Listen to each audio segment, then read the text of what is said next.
Bienvenue sur Les Jongleuses, le podcast des femmes bien occupées qui jonglent entre le perso, le pro et tout le reste. Ici, on s'intéresse à la balle la plus importante de votre jeu, on s'intéresse à vous. Il est temps de renouer avec votre vie intérieure et d'en faire votre outil le plus puissant pour créer la réalité de vos rêves. Et ici, je vous y accompagne en partageant avec vous mes ressources testées et approuvées. Je suis Ruth Manou, coach de vie certifiée, 2 fois maman et gardienne de cet espace.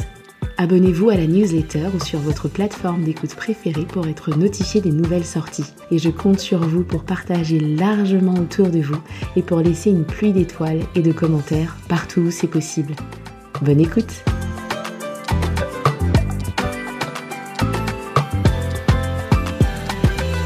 Hello mes chères jongleuses, j'espère que vous allez bien. Pour ma part, j'écris ce podcast jeudi matin à 6h. Ma famille dort encore, il n'y a pas un bruit dans la maison et c'est hyper agréable. Il y a quelques mois, j'aurais pu prendre une décision qui aurait donné une toute autre physionomie à mes petits matins du jeudi. On m'a proposé de rejoindre une organisation d'entrepreneurs qui organise des événements de networking tous les jeudis à 6h45. J'ai participé à 2 rencontres pour tester et voir si ça me convenait, et puis j'ai décidé que non. Et je ne regrette absolument pas ma décision. Et c'est de ça qu'on va parler aujourd'hui, des décisions et du pouvoir qu'elles nous donnent pour aller vers la vie qu'on a envie de se créer. Une décision prise vite et bien, dans le cadre professionnel par exemple, ça vous donne d'autant plus d'énergie disponible pour ensuite vous concentrer sur votre travail justement, pour créer ce que vous avez décidé et avancer dans une direction ou une autre. Mais au moins avancer, agir, créer. Quitte à se rendre compte ensuite que votre décision n'était pas la bonne, entre guillemets, et dans ce cas-là, évaluer, réajuster et prendre une autre décision pour avancer encore. À l'inverse, une décision pas prise, c'est de la pure perte d'énergie et de temps. C'est le temps que vous allez perdre à tourner autour de la question, à chercher des infos complémentaires, à rouvrir votre dossier métaphorique ou réel de décision, à hésiter, à vous reposer les mêmes questions que vous vous étiez déjà posées la dernière fois que vous avez déjà réfléchi à la question sans plus avoir avancé. Sans compter le climat émotionnel que ça va créer. Anxiété, inquiétude, scénario du pire et si vous êtes habitué à fonctionner comme ça, jugement de vous-même.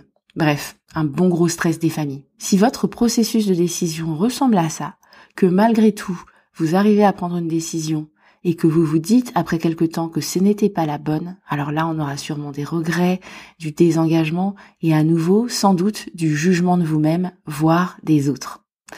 En fait, pour comprendre l'impact de l'indécision, imaginez un tuyau d'arrosage. Quand il est intègre, l'eau sort avec vigueur, vous pouvez arroser précisément ce que vous voulez et adapter la force de votre jet. Maintenant, imaginez que le tuyau est percé à plein d'endroits. La quantité d'eau qui en sort, forcément, va être diminuée. Ça coule à plein d'autres endroits du tuyau, vous n'avez pas du tout envie que ça coule, vous vous en mettez partout et vous devez mettre bien plus de pression au départ pour avoir à peu près la quantité finale que vous voulez. Chaque décision que vous ne prenez pas, c'est un trou de plus à ce tuyau. Et à chaque fois que vous prenez une décision, c'est comme si vous colmatiez ce tuyau percé, ou en tout cas vous protégez l'intégrité de votre tuyau d'arrosage. Souvent, les décisions pour lesquelles on va comme ça se faire des nœuds au cerveau, ça va être les décisions majeures ou à fort enjeu. Vous vous apprêtez à faire un achat conséquent, vous devez vous décider entre 2 postes potentiels, vous avez le choix entre une place en crèche et une place chez une assistante maternelle. Bref, des décisions assez importantes qui vont vous demander un peu de réflexion et vous demander de l'attention. Sauf que si on n'a pas une approche efficace pour prendre des décisions, même les micro-décisions du quotidien peuvent se joindre aux décisions majeures pour vous pourrir la vie et vous voler toute votre énergie vitale. Parce qu'en fait, on prend des décisions toute la journée. Toute la journée, on opère des choix de façon plus ou moins consciente, mais c'est exactement ce qu'on fait. Qu'est-ce que je porte aujourd'hui? Qu'est-ce que je mange? Je télétravaille ou je vais au bureau? Est-ce que je prends les transports ou ma voiture? Est-ce que j'ai le temps de faire du sport? À quel moment est-ce que j'y vais au sport? Et je fais quoi? Pour ces micro-décisions, ces décisions du quotidien, 2 mots d'ordre. Anticiper et simplifier. D'abord, anticiper au maximum, en particulier pour les choses simples du quotidien. Alors, il faut que je vous partage quand même que j'ai regardé la mini-série Netflix sur David Beckham et j'avoue que je suis tombée un peu amoureuse. Coucou chérie, si tu écoutes, tu n'apprendras rien de nouveau. Je suis tombée un peu amoureuse de lui quand j'ai vu que chaque soir, il nettoyait sa cuisine à fond pour la retrouver rutilante le matin. Et quand j'ai vu qu'il prévoyait ses vêtements pour la semaine, j'ai failli tout quitter pour lui. Alors, peut-être que chez vous, vous n'allez pas aller jusqu'à préparer tous vos vêtements pour la semaine, mais peut-être que vous pouvez commencer la veille pour le lendemain. Et l'idée est là, en tout cas. De façon plus générale, le fait d'anticiper les décisions du quotidien, les micro-décisions, ça fait gagner énormément en sérénité et en temps. Par exemple, vous pouvez prendre 1 heure à la fin de la semaine pour penser à votre semaine suivante. Vous pouvez anticiper vos rendez-vous de la semaine, prévoir votre programme personnel à synchroniser avec celui des membres de votre famille. Vous pouvez prévoir votre menu de la semaine et ainsi de suite. Imaginez arriver le lundi matin dans une cuisine à la David Beckham ou approchant, sans courir partout pour savoir où sont les chaussettes de Pierre, Paul ou Jacques. Et imaginez arriver le soir avec vos enfants si vous en avez, pas loin de l'heure du dîner et du coucher. Tout le monde est fatigué, à commencer par vous. Il y a les devoirs, le bain, le reste de boulot auquel vous allez devoir retourner. Et en plus, on vous demande ce qu'on mange. Mais au secours, sortez-moi de là. Pas une décision de plus. Alors que si vous avez anticipé un maximum de choses autour de ce moment-là, ce sera ça de moins à gérer. Alors ça ne veut pas dire qu'il n'y aura plus d'imprévus ou de causes de stress, mais au moins vous avez une base sur laquelle vous appuyez et à laquelle vous pouvez revenir. En fait, une des choses qui crée le stress et la sensation de débordement, c'est arriver au moment où vous devez exécuter votre tâche, quelle qu'elle soit, mais au lieu de vous élancer avec fluidité, vous vous arrêtez pour vous demander « Attends, je dois faire quoi déjà ? Est-ce que je devrais pas plutôt faire ça à la place ? Ah mince, il y a aussi ça, et puis ça, et puis ça. » Et vous voilà, comme un tuyau percé, à perdre de l'énergie par les dizaines de petits trous que créent toutes ces questions. Donc anticipez. En anticipant, vous prenez le temps de la planification.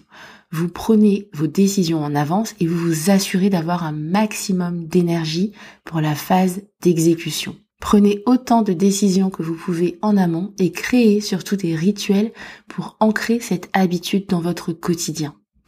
Le deuxième mot d'ordre, c'était simplifier. Alors simplifiez.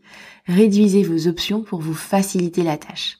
J'écoutais un podcast, alors je vais pas me souvenir duquel, j'en suis désolée, où la présentatrice racontait qu'elle s'était créé un uniforme de travail. Le même pantalon, le même haut, en plusieurs exemplaires. Comme ça, elle avait éliminé la décision chaque jour de se demander ce qu'elle devait porter. Rachel Rogers du podcast Hello Seven raconte aussi qu'elle prend toujours exactement le même petit déjeuner. Comme ça, elle se pose pas la question et c'est autant d'énergie qu'elle a pour réfléchir à des questions plus importantes pour elle. Donc encore une fois, là, pas de questions à se poser, ni de décisions à prendre sur cette petite chose toute simple. En vous inspirant de ces exemples, dans quel domaine est-ce que vous pourriez vous simplifier la vie et réduire au maximum le nombre de vos choix ? Notez vos idées et appliquez-les. On rebouche les trous du tuyau. Je vous offre un 3e mot d'ordre en bonus, dédramatiser. Dédramatiser la décision. Et ça tombe bien parce qu'il s'applique aussi aux décisions majeures, ce mot. Mais dédramatiser la décision et le processus de décision, c'est absolument vital. Parce que souvent, ce qui empêche de choisir ou de se décider, c'est une sorte d'impression qu'on joue notre vie. Alors que c'est rarement le cas pour les micro-décisions. Ça peut sembler très très vrai en revanche pour les décisions majeures, je vous l'accorde. Mais souvent, on s'aperçoit avec le recul que notre choix final n'était finalement pas si déterminant que ça. Typiquement, il y a bientôt 20 ans, j'ai dû choisir l'école de commerce où je voulais aller après ma classe préparatoire. J'ai hésité entre 2 écoles, les 2 plus élevées que j'avais réussi à avoir, en me faisant des nœuds au cerveau et à l'estomac. Selon certains classements, l'une de ces écoles était 3e, l'autre était 4e. Mais malheureusement pour moi, d'autres disaient l'inverse. Et puis mon chéri de l'époque était dans l'une de ces écoles. Si je choisissais comme lui, ça faisait un peu suiveuse, non ? Il valait mieux que je suive ma tête plutôt que mon cœur. Et puis si je choisissais l'autre école, qu'est-ce que je lui envoyais comme signal ? Et puis, est-ce que notre relation allait survivre à la vie en école de commerce, en plus de la distance ? Alors j'ai parcouru les classements, regardé les cursus, demander conseil à une de mes profs que j'adorais, que j'adore toujours, et énormément discuter avec mon chéri de l'époque. Et j'ai choisi l'école où il n'était pas. 20 ans plus tard, le chéri de l'époque est mon mari, et quand on repense à ces fameux nœuds au cerveau de l'époque, on rigole doucement. Et je suis absolument convaincue que j'aurais aussi rigolé doucement 20 ans plus tard si j'avais choisi l'autre école. J'en suis convaincue. Sauf que quand on est au beau milieu d'une décision majeure, on rigole pas du tout en fait, mais pas du tout. On stresse, l'anxiété est au plus haut, et c'est dur de dédramatiser, je sais. Si vous êtes au milieu d'une telle décision, je vous partage cette fameuse citation de Nelson Mandela que vous devez connaître. Je ne perds jamais. Soit je gagne, soit j'apprends. Quelle que soit votre décision, vous serez toujours gagnante. Même si vous avez l'impression de jouer votre vie, allez-y franco, parce que de toute façon, vous en sortirez gagnante. Et puis si cette décision ne produit pas les résultats escomptés, au moins vous aurez fait un pas de plus vers votre objectif. Vous serez mis en mouvement et vous aurez collecté des points pour avancer dans le niveau supérieur. Autant d'informations supplémentaires qui vous rapprocheront de votre objectif. Ça, c'était pour le changement de perspective qui vous donnera un coup de pouce dans vos prises de décision, qu'il s'agisse de micro-décisions du quotidien ou de décisions majeures. Et alors pour les décisions majeures justement, celles qui ont plus d'enjeux et d'impact que les micro-décisions, je vous partage aussi quelques outils pour vous aider à vous débloquer dans vos prises de décision actuelles ou futures. Tout d'abord, une question. Quel est mon objectif fondamental en lien avec cette décision ? Obtenir une éducation, trouver un travail épanouissant, faire partie d'une communauté, me sentir sereine, etc., etc. Mais c'est important, en fait, de répondre à cette question parce qu'elle ouvre vos horizons et elle calme un peu les enjeux. Ce n'est plus juste telle option ou telle autre option, ce n'est plus juste oui ou non et c'est terminé. Ce qui guide vos réflexions, c'est cet objectif fondamental que vous allez écrire pour vous-même. Et si ce n'est ni l'option 1 ou l'option 2, ou bien si vous décidez que c'est non, il y a de fortes chances que vous puissiez trouver d'autres alternatives qui vous permettront d'arriver aux mêmes objectifs. D'ailleurs, si vous avez ces alternatives en tête, n'hésitez pas à les noter. Et si ça se trouve, en y réfléchissant, elles existent déjà actuellement dans votre vie. Ensuite, on va s'intéresser à 2 types d'items, les faits et les films. Les faits, ce sont les données factuelles, les informations neutres, le concret, où, quand, combien, ce genre de choses. Et on va s'intéresser aussi aux films, qui sont les histoires que vous vous racontez sur votre décision, sur votre choix final potentiel et sur vous-même. Et puis aussi toute la charge émotionnelle qui accompagne souvent ces films. Les 2 types d'items ont souvent tendance à se mélanger dans le cerveau pour faire une sorte de soupe épaisse, mais en séparant les ingrédients, vous y verrez plus clair. Pour les faits, vous allez vous demander et noter quelles informations je n'ai pas encore et dont j'ai besoin pour prendre ma décision.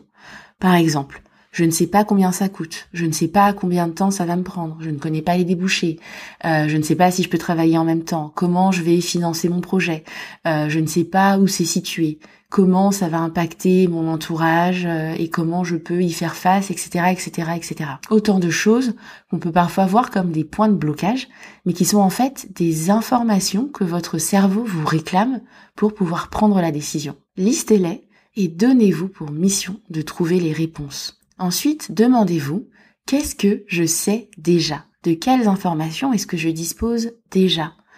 Sortez-les de votre tête et listez-les, ces choses que vous savez déjà. Ça leur évitera de s'entrechoquer avec ce que vous ne savez pas et avec les films que vous vous créez. Si ça vous suffit, félicitations, vous pouvez arrêter là en vous disant que vous avez suffisamment d'informations pour prendre votre décision.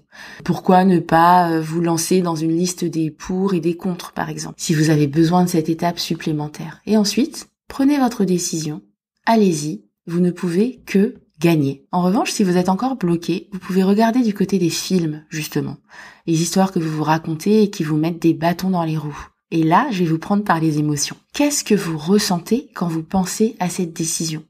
De la peur, de la culpabilité, de l'inquiétude, de l'espoir, de la curiosité ? Si vos émotions pouvaient parler, qu'est-ce qu'elles vous diraient ? Qu'est-ce qu'elles vous diraient sur vous-même ? Que vous êtes trop vieille ou trop jeune ? Que vous n'avez pas les compétences ? Alors c'est vrai ou c'est faux ? Que ça ferait de vous une mauvaise mère? C'est vrai ou c'est faux? Une mauvaise professionnelle? C'est vrai ou c'est faux? Notez tout ce qui vous vient et faites l'effort d'y répondre, de créer des films alternatifs, des scénarios alternatifs. Ou alors vous pouvez aussi vous apporter la preuve du contraire. Là encore, ça peut suffire à vous débloquer. Mais si ce n'est pas le cas, s'il y a trop de ramifications à votre décision ou que les films sont difficiles à changer ou à challenger, c'est mon métier d'aider mes coachés à prendre les décisions qui sont alignées pour elles et aussi à développer ce muscle de la prise de décision pour que ce soit de plus en plus facile. Vous pouvez réserver votre appel découverte et on verra ensemble comment un accompagnement en coaching pourrait vous aider. J'espère que ces outils vous auront aidé, surtout si vous vous trouvez au milieu d'une prise de décision un peu compliquée. Je vous donne rendez-vous dans 2 semaines pour un nouvel épisode et d'ici là, prenez soin de vous.